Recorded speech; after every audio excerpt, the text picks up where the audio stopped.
آقا فرماتے ہیں کہ اگر کوئی شخص اپنے گھر میں جب داخل ہوتا ہے اور داخل ہوتے ہوئے کہتا ہے السلام علیکم ورحمۃ اللہ وبرکاتہ، اس کی بیوی بھی ہے گھر میں، اس کی بہو بھی ہے گھر میں، اس کی ملازمہ بھی ہے گھر میں، اس کی بہن بھی ہے گھر میں، اور یہ اپنے کو سمجھتا ہے میں بہت بڑا ہوں، میں بہت قوت والا ہوں، میں بہت بڑا تاجر ہوں، میرے اندر بڑی خوبیاں ہیں،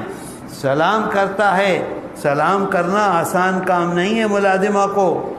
آسان کام نہیں ہے بیوی کو، لیکن گھر میں داخل ہوتا ہے کہتا ہے السلام علیکم ورحمۃ اللہ وبرکاتہ۔ آقا فرماتے ہیں کہ جب تک وہ گھر میں رہے گا اللہ تعالی ہر طرح سے اس کی حفاظت کرتا رہے گا، اس کے گھر کی حفاظت کرے گا۔